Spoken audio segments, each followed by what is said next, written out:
जो पूर्व में जिला पंचायत अध्यक्ष रहे लखनऊ से और वर्तमान में जिला पंचायत सदस्य हैं, ये अपने बहुत से लंबे साथियों के साथ माननीय राष्ट्रीय अध्यक्ष समाजवादी पार्टी और सामाजिक न्याय के शानदार योद्धा इस देश के माननीय अखिलेश यादव जी के नेतृत्व में आस्था जताते हुए समाजवादी पार्टी में शामिल होकर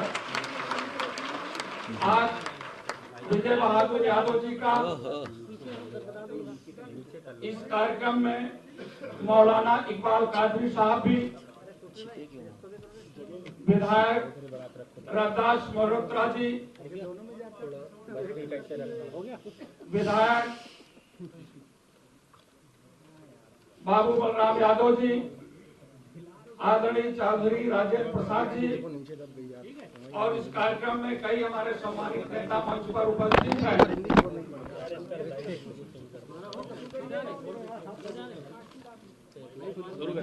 देवेंद्र यादव जी के नेतृत्व में विकास खंड बीकेडी लखनऊ से दर्जनों प्रधान, जिसमें वीरेंद्र यादव जी, शैलेंद्र यादव, देवनारायण सिंह, ओम प्रकाश सिंह लोधी, विनीत रावत, गुड्डो, धर्म, विनोद, दिलीप मौर्य प्रधान, ममता रावत, दिलीप विश्वकर्मा, लल्लन प्रसाद, राजेश चौरसिया, अमित राज, जगरूप, धनराज, उमेश, सर्वेश कुमार, अतर सिंह, दीपक कुमार, शंकर दिन, साद मोहम्मद, श्याम सिंह, विपिन, सुनील कुमार, राकेश, विनय, अमरेंद्र, वीरेंद्र कुमार, दिनेश।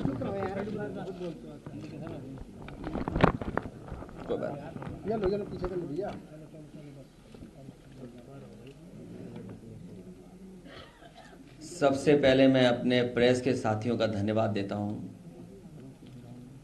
आज इस कार्यक्रम में आप सब बड़ी संख्या में आए हैं। विजय बहादुर पूर्व में रहे जिला पंचायत अध्यक्ष, मैं इनको आज समाजवादी पार्टी में शामिल कर करके और साथ ही साथ इनके साथी सहयोगी आए हैं, मैं उन सभी साथियों का बहुत बहुत धन्यवाद और आभार प्रकट करना चाहता हूं। हाल ही में जो संविधान बचाने के लिए जो आह्वान किया था, पीडीए की लड़ाई को और मजबूत करने के लिए लगातार इन्होंने और इनके साथियों ने हमें जमीन पर मदद करने का काम किया है। जो इनका संघर्ष रहा, इनका सहयोग रहा, उसका परिणाम ये हुआ है कि मोहनलालगंज लोकसभा आपकी पार्टी बहुत ऐतिहासिक वोटों से जीत करके गई है। न केवल इनके साथियों का सहयोग हमें लखनऊ, मोहनलालगंज आसपास के क्षेत्र मिला है, बल्कि बाराबंकी और आसपास के क्षेत्रों में भी इनके सहयोगी साथियों ने बहुत ईमानदारी के साथ समाजवादी पार्टी और इंडिया गठबंधन और पीडीए की लड़ाई को मजबूत करने का काम किया है। मैं इन सभी साथियों का बहुत बहुत धन्यवाद देता हूं। हमें उम्मीद है कि आने वाले समय में इनके साथी सहयोगी और समाजवादी पार्टी के साथ मिलकर के समाजवादी आंदोलन को और मजबूत बनाने का काम करेंगे। हाल ही में जो सरकार फैसले ले रही है,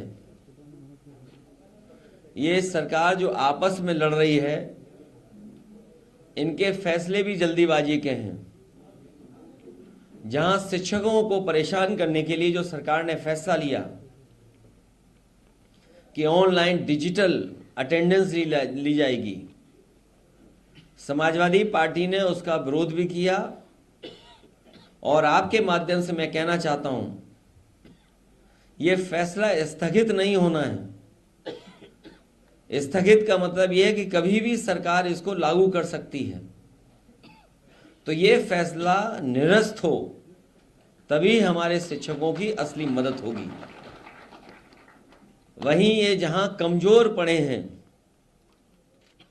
लखनऊ में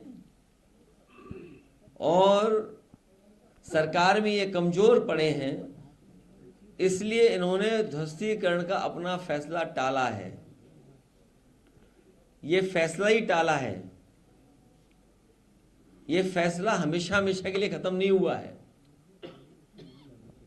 इसलिए शिक्षकों के लिए जो ऑनलाइन डिजिटल अटेंडेंस थी वो स्थगित नहीं, निरस्त हो। और हम सावधान करना चाहते उत्तर प्रदेश की जनता को भी कि भारतीय जनता पार्टी के लोग आपस में लड़कर के और कुर्सी की लड़ाई में पूरा एडमिनिस्ट्रेशन खत्म कर दिया है। जहां इन्हीं के विधायक, इन्हीं के लोग आरोप लगा रहे हैं कि भ्रष्टाचार चल रहा है। हम लोगों ने अखबारों में पढ़ा है कि मुख्यमंत्री खुद स्वीकार कर रहे हैं कि बड़े पैमाने पर दलाली चल रही है। जिस प्रदेश के मुख्यमंत्री खुद स्वीकार कर रहे हों कि दलाली हो रही हो और अखबारों में बड़ा बड़ा लिखा हो कि दलाली हो रही है, तो जनता जानती होगी कि कितनी दलाली हो रही है। मैं एक बार फिर विजय बहादुर जी, उनका और उनके सभी सहयोगी साथियों का बहुत बहुत धन्यवाद और आभार प्रकट करता हूँ। सर, आज 5 कालिदास में मीटिंग बुलाई गई है, लेकिन उससे पहले जो केशव महोदय हैं वो दिल्ली पहुंच गए और उन्होंने ट्वीट भी किया है कि संगठन सरकार से बड़ा होता है। आप लोग समाजवादी पार्टी और आपकी तरफ से भी एक ऑफिशियल ट्वीट हुआ है इस मामले पे। भारतीय जनता पार्टी अपने हारे हुए लोगों के साथ खड़ा होना चाहती है या हारे हुए लोगों के साथ खड़ा होना चाहती है। लखनऊ में ध्वस्तीकरण का जो आदेश था इसको रोक दिया गया, क्या उस चुनाव को लेकर ऐसा किया गया है? ये कमजोर पड़ गए हैं, ये सभा के नेता वहाँ ये कमजोर पड़ गए हैं। एक दूसरा जो बाई इलेक्शन है, आप सही कह रहे हैं, 2 केवल ये फैसला टला है। अध्यक्ष जी, जिस तरह से अयोध्या मिल्कीपुर को लेकर आने वाले क्यों प्लान बता दें, तुम बीजेपी के आदमी हो। जानना चाहेंगे। नहीं, ये पहले प्लान बताया नहीं, अब क्यों बता देते तुम्हें। अगर आपको प्लान बता देंगे तो ये लाइव हो जाएगा प्लान हमारा। चुनाव 10 की सीटों में से कितनी सीटें जीत रही है इंडिया गठबंधन? अभी जैसा परिणाम आया उससे बेहतर परिणाम आएगा। लेकिन आप डिप्टी सीएम से और सीएम इनके बीच में मामला चला। आज जो मीटिंग थी उसमें दोनों डिप्टी सीएम बुलाए नहीं गए, एक डिप्टी सीएम दिल्ली में मीटिंग कर रहे हैं, तो क्या कोई फेरबदल? कुर्सी की लड़ाई में जनता बहुत परेशान है। आप सोचिए, खबर ये आ रही है कि महिला ने अपने ऊपर जिंदा आग लगा करके जान दे दी। जिंदा है कि एक्सपायर हो गई? आप सोचिए, आप लोग खुद सोचिए कि एक महिला अपना न्याय मांगने गई और उसने आत्मदाह कर दिया और थाने में पुलिस वहां थी, प्रशासन क्या कर रहा था वहां पर। और इनके विधायक खुद आरोप लगा रहे हैं और मुख्यमंत्री खुद स्वीकार कर रहे हैं दलाली हो रही है।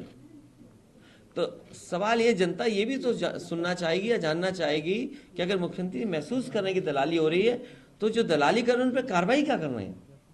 जिस विभाग के बारे में वो आरोप लगा रहे हैं वो विभाग तो सबसे करीब है उनके।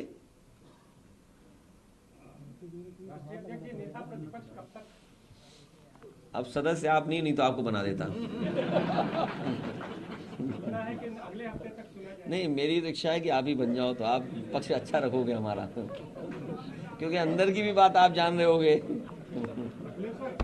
उत्तर प्रदेश में बाढ़ की समस्या है। बाढ़ के अलावा देखिए, इसीलिए मैंने कहा ये सरकार कुर्सी के चक्कर में जनता को अपने हाल पे छोड़ दिया। कोई कह रहा है कि इतने गांव हैं बाढ़ की चपेट में, 1400 गांव। कोई अखबार लिख रहा है 900 गांव हैं बाढ़ की चपेट में। सच्चाई कम से कम ये सरकार बताए कि आखिरकार कितने गांव हैं चपेट में, क्या उनकी मदद हो रही है। कल सरकार कह देगी कि बाढ़ आई नहीं क्योंकि बाढ़ का पानी निकल जाएगा। जब जरूरत थी तो सरकार कहां थी। और जब मुख्यमंत्री जी के अपने गृह जनपद में बाढ़ हो, पूरा गोरखपुर में पानी भरा था, अब 2 दिन में बाहर निकल गया। तो जब मदद की जरूरत थी तब सरकार कहां थी।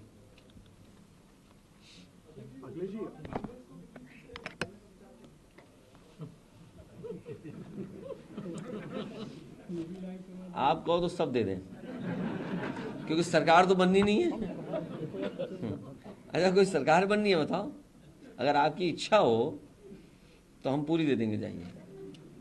अखिलेश जी, आज तक की खबर का असर हुआ है, पंतनगर रहीमनगर में बुलडोजर रुका है, क्या कहेंगे? ये आपका असर तो हुआ होगा, लेकिन असली असर हुआ है जो सरकार कमजोर हुई एक, और सरकार घबरा गई कहीं ये जो संघर्ष है कहीं बढ़ न जाए। समाजवादी लोग लगातार संपर्क में थे, रविदास जी लगातार संपर्क में थे, पीछे बैठे हुए लोग दोनों संपर्क में थे। और आप तो हीरो निकले ही, मुझे सुनने में आ रहा है, लेकिन उन्हें ये नहीं पता होगा कि आज तक को पैकेज कितना मिलता है। तो इसलिए ये सरकार कमजोर हो गई, इसलिए फैसला टाल दिया।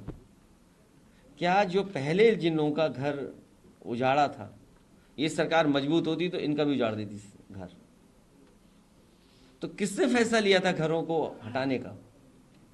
कौन लोग थे? क्या मुख्यमंत्री खुद थे? तो अब तो मुख्यमंत्री कह देंगे हम नहीं थे, अधिकारी थे। सरकार खुद फैसला ले रही थी, और फिर उस सरकार से क्या उम्मीद करोगे जिस सरकार ने देश का सबसे अच्छा रिवर फ्रंट खराब किया हो। जो गोमती रिवर फ्रंट है वो देश का सबसे अच्छा रिवर फ्रंट होता, तो उनसे कोई उम्मीद करोगे कि नाले पर रिवर फ्रंट बना रहे हैं? रिवर फ्रंट बनता है रिवर पर, नाले पर नहीं बनता है। आप मुझे ये बताओ, उस नाले का पानी साफ करने का क्या इंतजाम है सरकार का? जो नाले में पानी आ रहा है, डोमेस्टिक वेस्ट है या अन्य वेस्ट जो आ रहा है उसके अंदर, तो वेस्ट को कैसे रोकते ये लोग? क्या प्लान था इनका? इनके पास कोई प्लान नहीं था, केवल गरीबों को उजाड़ना चाहते थे ये लोग। और हो सकता है कि कुछ बिल्डरों से मिले रहे हों ये लोग, क्योंकि इधर सब बिल्डर उन्हीं की तरफ चले गए हैं। ठीक, उन्होंने ही कराया, वही रंग मिटा रहे हैं। करा तो उन्होंने ही ना, सरकार का ही फैसला था। ये अधिकारी फैसला इतना बड़ा नहीं ले सकते हैं, ये सरकार का फैसला था। ये आप इस तरह बात को मत हटाइए। सरकार कमजोर पड़ गई, इसलिए हो गया, उपचुनाव आ गया, घबरा गए कि 10 ना हार जाएं, इसलिए फैसला टल गया। सरकार कमजोर हो गई है, सर। बजट कमजोर सरकार से किस तरह के बजट की उम्मीद कर रहे हैं आप? प्रेस को ज्यादा मिलेगा।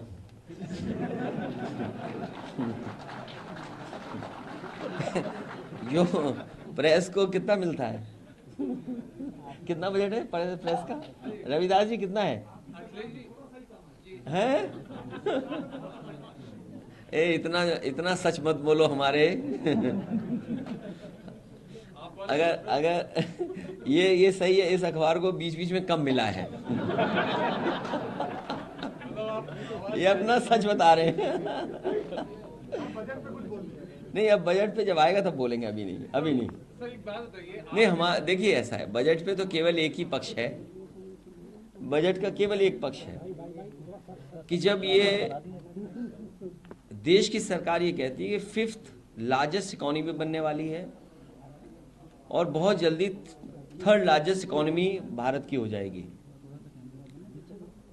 उसमें उत्तर प्रदेश जो अपना सपना देख रहा था कि एक $1 ट्रिलियन की इकोनॉमी होगी, तो उसके लिए दिल्ली सरकार ने क्या सहयोग किया और दिल्ली सरकार ने क्या मदद की है? पहली बात कि हमारे उत्तर प्रदेश के मुख्यमंत्री जी ये कहते रहे हैं कि उत्तर प्रदेश की $1 ट्रिलियन इकोनॉमी कर देंगे। उसमें दिल्ली सरकार की क्या मदद थी, कितना सहयोग किया? और फिर जो ग्रोथ रेट चाहिए यूपी को, वो 35% की चाहिए, तो उस 35% ग्रोथ रेट के लिए क्या मदद किया है दिल्ली सरकार ने? और फिर दिल्ली सरकार ये बताए कि पर कैपिटा इनकम क्या है लोगों की। अगर 5th लार्जेस्ट इकोनॉमी है और 3rd लार्जेस्ट इकोनॉमी बनने वाली है, तो प्रति व्यक्ति आय क्या दुनिया के उन देशों के बराबर होगी या हुई है कि नहीं हुई है? बस, वरना ये सब आंकड़े हैं जनता को धोखा देने के लिए। बहुत धन्यवाद हमारे प्रेस के साथियों का।